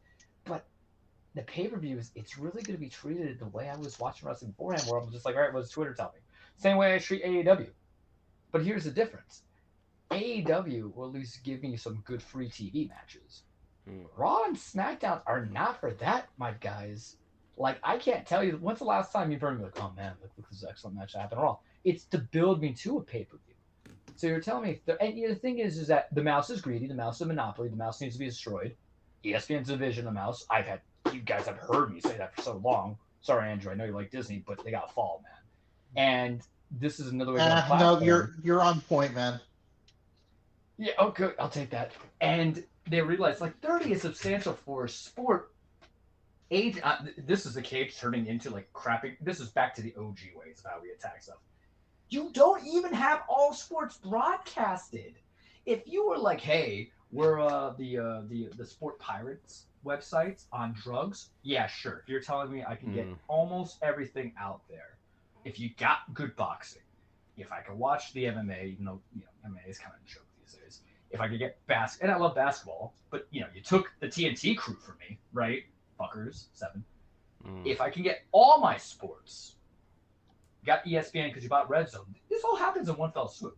At least like WWE was smart to say, hey, we're giving you a license, right? NFL are just shills because they did like a switch up of like, hey, we're just going to 10% of your stake and you're going to 10% of ours. And ESPN really didn't realize how much of a monster NFL owners are. Like, you just gave Jerry Jones and Robert Kraft money, ownership in ESPN. Congrats on the human trafficking that's come for the future. I'm saying it like that. But like, you don't have those things that make me want to watch it. And so I just made like that conscious decision, like, you know what? At 35, go on 36, like short. I don't even watch like SmackDown. I refuse to watch wrestling on a Friday unless I'm like sick, hammered, at home, right? Like, it's no purpose. I play video games. Raw, I'll watch come and go because I actually like that Netflix's model. It's just like, hey, you could just like watch the stuff that you want to watch and just call it a day. But for a pay-per-view, which mostly has disappointed in the last year, contemplate that, fellas. And the matches aren't even as extensive, or the match cards are not even as extensive as AEW. Because yes, I paid $50 for AEW, but I got like 12 matches at the last one I just watched, which my brain escapes me because I didn't think about it going from there. However, I still got like 12, 13 matches to kind of go from there for the 50, where I'm only gonna get like 4 or 5 matches on the card. So it really does seem that. And the thing is, because of how they do their wrestling. And you guys, I never said one is better than the other. I always said support the wrestlers, right, coming into it. And I never fight them. I asked for both wrestling companies to be the best version of themselves. And you're not being the best version of yourselves where your style is just to kind of like build to watch a pay-per-view. But there's nothing in there that is going to get me to pay $30 on a digital, because I have Sling TV. But if that doesn't qualify as cable, then we're just out. You know what I mean? Like, I don't even care. 30 and then some. Because one, I just hate ESPN. And then I have to go watch this stuff because WWE gave me more of a reason to hate them. We're going to take a pause real quick to AEW. Love what's going on with Hangman and MJF. I know that feud has some legs. They're continuing with it. They got Forbidden Door coming up. I hate the concept of Forbidden Door because it's been like 4 years now and everybody's not kind of really crossing forbidden over. in a sense anymore. Yeah, yeah. It's like, it's like saying marrying a cousin in Alabama. Not forbidden there, buddy. Nothing new there, bud. Don't know what to tell you, right? Sodomy is more forbidden over there than cousin kissing. Just saying. But you'll get its time to shine when I speak about it again. But I at least like them being a good. I don't even think it's like counter programming. I don't think like at this point they're number two. I think they're 1A, 1B. It just depends on the week. I do watch it. I watch it like twice a month. I'll watch Dynamite, and they'll get like 2 pay-per-views out of me a year because $50 is a lot of cash. And it's going to be at HBO Max. So that's why I would tell you guys, if you want to say, hey, Charles, you speak about AEW, what can you go on? If you have Max, another streaming service. But you know what? If you're already paying like the 10, 15 a month and you just watch wrestling that you have to pay $50 for, I think you're Charles pretty well. Because that's what I'm going to have to do with WWE anyway. Like, I can't avoid spoilers, right? And that's the problem. Because the way of high consumption of this is long cage, I'm sorry, guys. The way the consumption of media is, I cannot avoid spoilers. I remember when Dean Ambrose won the Money in the Bank, and I didn't really utilize Twitter that much. And a friend on Facebook ruined it for me. I don't do social media, don't mind you guys. Might have to do with LinkedIn. I don't like that, but I'll deal with that and cross that bridge when we get there. But I don't do Facebook. Try not to. I think it's toxic. But I know I can't avoid those spoilers. I can't even avoid when Aaron Boone. I can have a nice face. Aaron Boone's face already in my Twitter timeline. Imagine that, right? On a pay-per-view. So I can see that. I'm just going to do things after the fact when we watch it. So SummerSlam, the pay-per-view that Triple H, Paul, you'll hear me reference both, tends to usually screw the pooch on. I've never really loved any of them since it's been under his regime. And it's just, things are lacking. And I had trepidation, fellas, because this was his first dual night pay-per-view. And in one end, I have 16 hours exactly in Pokemon Cool because I'm saving as we go. On one end, I'm like, yeah, you could do 2 nights of a pay-per-view if you want, right? But you could also, just make 1 5-hour pay-per-view and call it a day. It just depends. But when they did the one, long 6-hour pay-per-views, it would be like on a Sunday. And usually I got a little, adult beverage in my hand, and I can't. I got to go to work the next day, you know what I mean?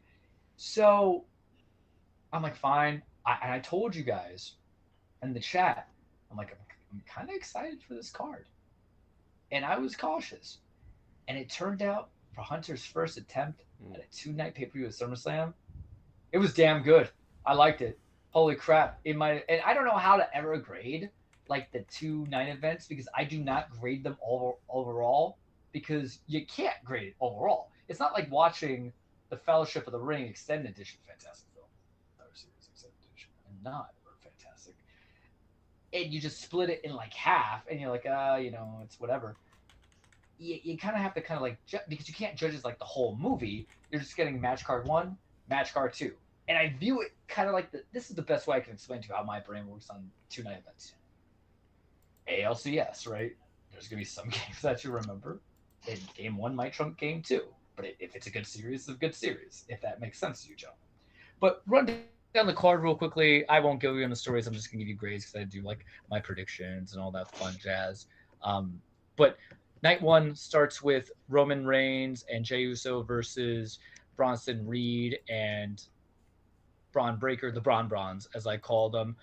Good match, fun, good opener. It was fine. It did what it had to do. Told the story it had to tell. It continued the story. Roman and Seth have hate boners for each other. Seth hurt his knee. Paul's there. Paul's got a hate boner for him. They were boys, not boys anymore. Fine match.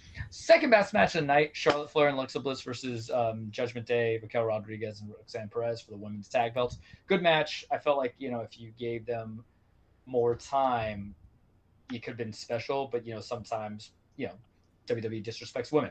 I'm going to get to that a lot later. Trust me, because I got a 5-minute rant on that. I promise you this.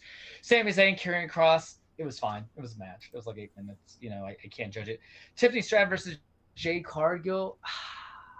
If you get and their wrestling abilities could be limited.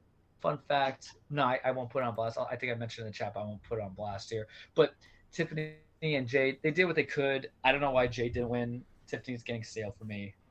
She hasn't really hit for me since she cashed in and won as champ, and the match is not that good. Yes, was I drinking? Yes, I was. Lightly, though. Me and Derek having a good old time.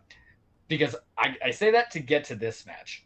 Jelly Roll, who I'm not crazy about. obviously I don't listen to that style of music, but it was Drew McIntyre and Logan Paul versus Randy Orton and Jelly Roll. I cannot recall a match that I talked the entire duration because of how like apathetic towards a match I was. And SummerSlam is like the big four where they have to have like a celebrity in there. But I don't. It's not like Bad Bunny, and maybe it's because of who I am, right? But Nito's in there. Y'all know I'm hyped for him. His match with Damian Priest was excellent, right? At Backlash, his match with Priest against John Morrison and The Miz was fantastic, and he had a cool little spot in the Royal Rumble a couple years back. It's fine. Jelly rolling for me, man. Yeah, I can give you this whole diatribe of why I'm not crazy about modern day pop country musicians because I realize people are not gravitating towards them, but like that's another day, another dollar. I talked throughout the entire match, and I said, "Wow, this match was shit," and I'm not even gonna count that as a curse word because that's the truth. That's the gospel. Jelly Roll took the pin. He dropped a lot of weight, and he's a big fan. That's fantastic. But if I got in the ring, you're not gonna be interested in me wrestling either, right? That's kind of the vibe. Like, he understands it, and I'm not gonna hate on guys who like the sport of it. That's just how I felt about it. I talked throughout the entire match. It was trash. Then we get to the match that I was like, all right, there's going to be hope. CM Punk versus Gunther went 30 minutes. And I told you guys. And that was the reason why I was like, I can't go hard because I got to remember this match, right? It was my kind of match. It was hard-hitting. It was methodical. It was good storytelling. It was two guys who didn't have like this whole like, Punk, you left for like 10 years and now you're back. It was like Gunther saying he's the best in the world. And the Punk saying, no, I'm the best in the world. And Punk won. I didn't like it because I like Gunther. Punk's earned my appreciation. But the finishing sequence was so good. And then Punk's in there. He's like, all right, got this going. I won my belt. I came back over from there. And then Seth, who had been faking an injury, a ruse of a century, which Tony hated. But sorry, Tony, I don't tell you. Comes in and cashes on Punk. And now Seth is once again your world heavyweight champion. That's going to continue that feud. Night one, very soft, very weak. But it had, like, I think the second or third best match of the entire two-card event on there with Punk and Gunther. And I like the women's tag match. Then we get into night two. And I thought night two was just firing on all cylinders. It was Charles when he was on that sad boy music when we're playing Splatoon. And I was just good. You know what I mean? Like, it was surgical for me. Women's triple threat was fantastic. Naomi gets a roll-up win on Rhea after she hits Io with her finisher. There was a 6-team tables, ladders, and chairs match for the WWE Championship for the Wyatts 6, Rey Fenix Andrade, Fraxium, mostly Machine Guns, Sabin, and Alex Shelley. They haven't been used that much, but like they're doing fine. DIY and the Street Profits. I didn't care who won. It was just that good. They were spots. I would tell you to watch that match. Like it was just. I would tell you to watch Gunther and Punk too, but it was just so good. It was so enjoyable. It was fun. I loved. And this was the match I was kind of like, this might have been the second best match of the two events. Becky versus Lyra, because the storytelling they had. It was for the Women's Intercontinental Championship. That's right. They have mid-card titles for women's now because I don't think Andrew was around at the time they introduced them, and I never really talked about it. It was no DQ, no count-out, last chance match. The story that they were telling is that Lyra was like zip-tied for like 10, 12 minutes, and they were telling a story in that ring of how she kind of like survived and was like the Iron Woman, even though she was zip-tied and she got the zip ties off, but then Bayley came in, knocked her out by accident, and Becky retains. And I think that's going to elevate Lyra a little bit to get onto a couple main event challenges, but I thought it was damn good. And some people were like not saying it was as great as I was, and I'm like, did we watch the same match? Because I was super sober in my hotel room as I'm on a Discord chat, but that was great. Solo Sikoa, Jacob Fatu, it was a match. It was cage match, it was fine. Dominic Mysterio versus AJ Styles. There's still more juice in that fruit, and they should continue that at Clash of Paris. And then we get to the main event. So Andrew had asked me, he said, okay, when did Cena become a face again, Charles? He's like, literally just that Friday. And they kind of gave the middle finger to Dwayne and, Travis Scott. And then it was just going to be babyface versus babyface in a street fight for the WWE title. And I'm like, listen, y'all know how I can be hard on Cody sometimes. And I always tell people, I like Cody the wrestler. My problem is when Cody becomes Cody the actor. It's the facial expressions, all that stuff. And y'all know how I feel about John. I don't revere John. I don't love John. I appreciate John because I left wrestling partially because of John all those years ago because of how Vince overdid him and Randy. And I was like, ugh, it's a white guy rapping. I can't do that going on, right? Because I was literally his character for a period of time. And then, their Mania match was just so trash, but you could see how the politics were playing out.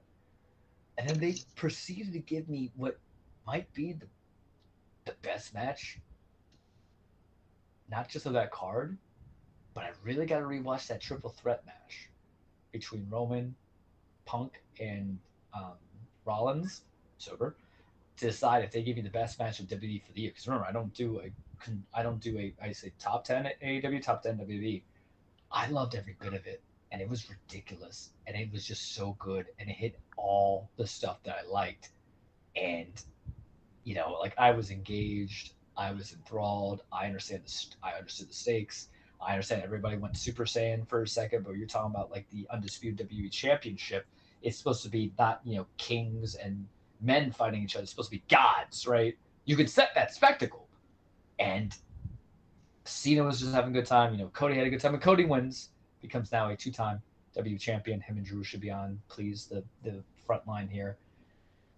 And I thought, hey, night 2 was just stellar, and night 1 was just okay, but it gave me a great match and a pretty good match. And then they said, oh, hey, there's gonna be a surprise, there's gonna be a shocker, there's gonna be this and that.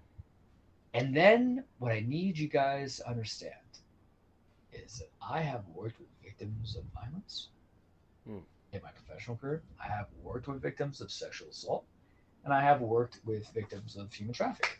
Not as much, I guess, thankfully, in a good way, but also unfortunately because you always want to get back. And I don't talk much about it. And then I hear Brock's theme song go off, and I'm like, motherfucker. I'm not even you count that one because that's the gospel, right? Because I don't want this. I don't need this. I remember one of the allegations, for those who don't know, because there was that guy, Vince McMahon, who he had the Janelle Grant lawsuit going on, and in those allegations, Brock's not being sued for this, but he's just being in the allegations that for contract, and I'll just make it very simple, for contract negotiations were brought to return, sexual favors and sexual exploitation was essentially used. Screw an NDA, right? Like sometimes it just doesn't matter, but whatever. What do I know? Yeah, I'll probably love Robert Kraft and Jerry Jones too, and all that fun jazz. But Brock was listed as that guy who was being rewarded all that stuff, and it's so. You can't even say it's finger on the pulse because they know the pulse is beating, but they just want to say the matter is dead.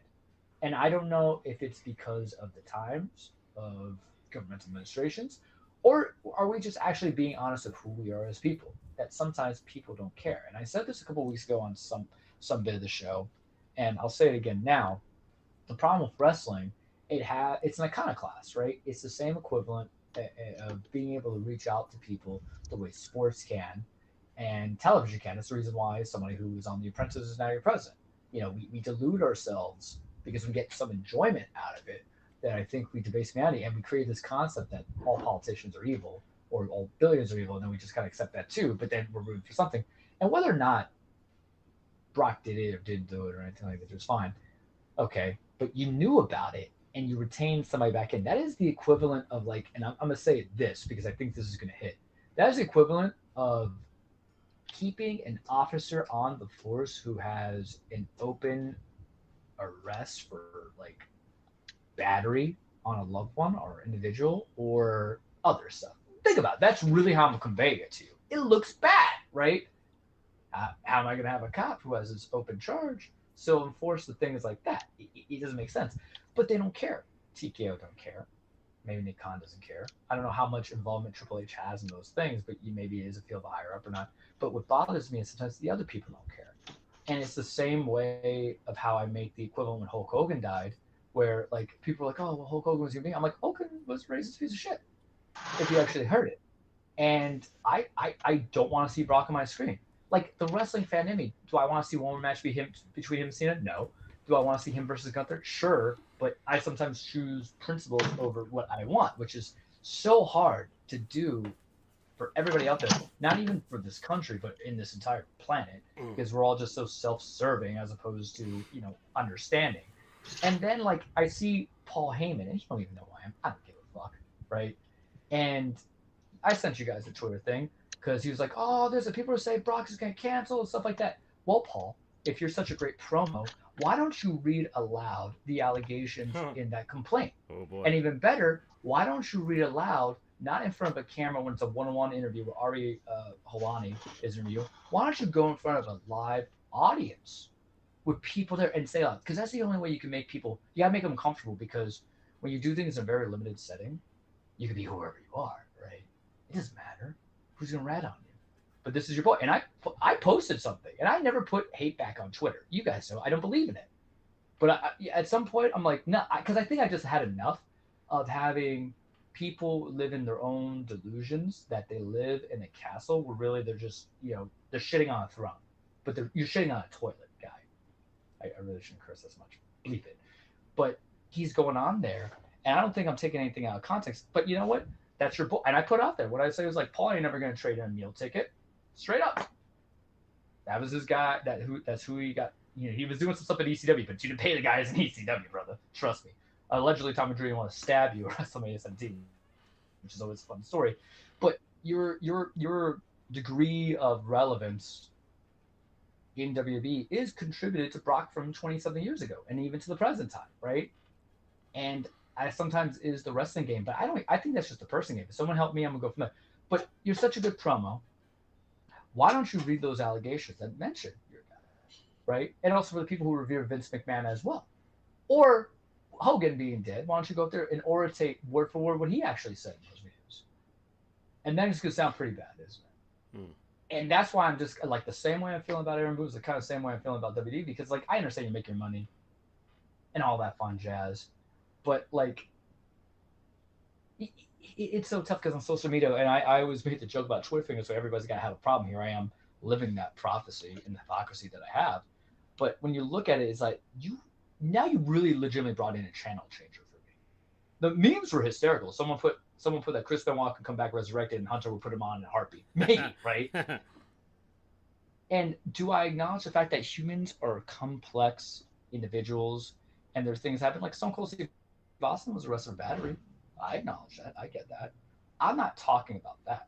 I'm talking about corporate interests disregarding human decency in a company that hasn't treated women well at all when you think about it.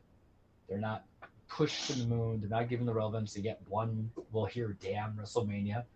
And where 20 years ago you had bra and panties matches and Vince McMahon had to have an on-screen lover with half the other people. And that, and the thing is the fandom just grow with it because it's what we know. That's the problem with us as a culture, is that if it was okay with us 20 years ago, it still should be okay now, which isn't necessarily true, right? And corporate consumerism is just going to be about saying, well, you know what, though, but like I need to make money, and this person, despite these things they're alleged on, let's bring on. Like if the lawsuit's settled, sure, right? And that's the businessman. I mean, the lawsuit's not settled. Nothing's settled going from there. And look, I hate Vince. You guys just know. You thought I was having a field day when Hogan was that man and coming at it. But it's the same. It's almost like the minor. It's stronger than when, I read the Kraft arrest. I did, right? And clearly, he was taking part in human trafficking. Whether or not you want to call it like that because you're so used to the concept of what human trafficking is, like, oh, okay, someone just steals you out of the airport, go from there. Go and get pleasure at a pleasure house, whether or not you know about it or not, but you do. It's, come on, man. Like, motion is suppressed, but thankfully I'm not arguing as a prosecutor, defense attorney. Like, common sense, right? But I feel like you shouldn't have to feel bad for other people in a job you don't work with, but imagine if you're a woman or somebody who doesn't stand for those principles and you have to work on the atmosphere and they're just saying, hey, whatever discrepancies that person has as a human being, they make money and that's what matters most. Because you legitimately did that 6 months ago with Hogan when he came onto Netflix. You took someone else's TV time so he could promote Real American Beer, which is awful, which you have a roster comprised of not just Black, African American, or the other minorities or ethnic groups there. I always kind of say minorities, right? Because as the world goes on, white people really become a minority. It makes some people uncomfortable. But you've done it twice in 1 year in the span of 7 months where we're really saying we just don't give a flying fuck, and it's just about the money. As for us who want to do better, not for the world, but just grassroots people, I look into my niece, I look into my nephews, I look into my neighbors, the young kids who are coming into it, and I find myself at that age where I'm like, I can't leave it behind unless I do something better. And then I see this guy, and I'm like, fuck this, So that's like my feelings on it. You have to bleep a lot now on the show. But that's my thing with the cage, and if I end the cage, I'm okay with that. because the same way of how I did it. One of the things I led with wrestling that stopped me all those years ago was like Benoit killed his family. I was like, whoa, I don't know how to feel about that. And then you gave me like Randy Orton and John Cena, and I just thought it was very tacky to have a white guy from Massachusetts coming out in jorts and then singing, rap music, who is a certified platinum rapper now. But I do find irony that what caused me to leave, it might be one of the final remnants of importance for me to stay for a bit because he gave me a fantastic SummerSlam match. That's life, guys. It's not about sometimes the beginning and the ends, but sometimes about what happens and stuff's in between. And that's what I'll leave you part with for this week on the cage. Okay. I'll just philosophical. I'm so sorry it took like 25 minutes, but you know I was heat on that. Yeah. Before we wrap up, Charles, I have to ask you. Sure. And I know that I am really oversimplifying this, but would you say I think there's that a beauty in oversimplification? Would you say that ultimately the difference between Lesnar and, I know this is going to bring up, you're going to get whatever. All right, that's one on my end. Who was the dude that killed his wife and child? Benoit. Yeah, Chris Benoit. Would you say that the only difference between these two and how the WWE has treated them is because one of them is alive and one of them is not? Well, murder's pretty bad, guy. Like Jimmy Snuka killed somebody. People forget that. So go look into that thing. But it's not even apples and oranges, my guy. It's apples and fruit, or not fruit. I'm sorry, my brain fried. It's apple and like lettuce. Like Benoit obviously did terrible stuff. I think fandoms make it more defensible than that because what happened with WWE is that Benoit is on a quiet mode. You have to see him on some pay-per-views and stuff like that, but you never can get him into the audience. So what he does is terrible, and may he burn hell, right? That kind of mentality. With Lesnar, because I can argue it as an attorney and I can argue it as just a somewhat okay human being where he's not being sued. They're just allegations. Okay, that's the attorney and me talking like allegations. But like it's more of the cultural support and the lack of caring by the corporation that bothers me the most. Whatever Lesnar did or didn't do, and I put it in the chat, whether it was consensual or not consensual, you're still kind of engaging in exploitation of a human being. But with the situation of my issue is with TKO. My issue is with the corporation. My issue is with they always feel like they always need more money, so they're gonna bring in the next person. And that's why they propelled Hogan, because they were stuck on this idea that people were gonna miss Hogan, and that's why he was booed out in California. Of all places, if you brought him to like Bama, there was probably be grown men crying if they saw him in Alabama in comparison to California, a quite liberal state.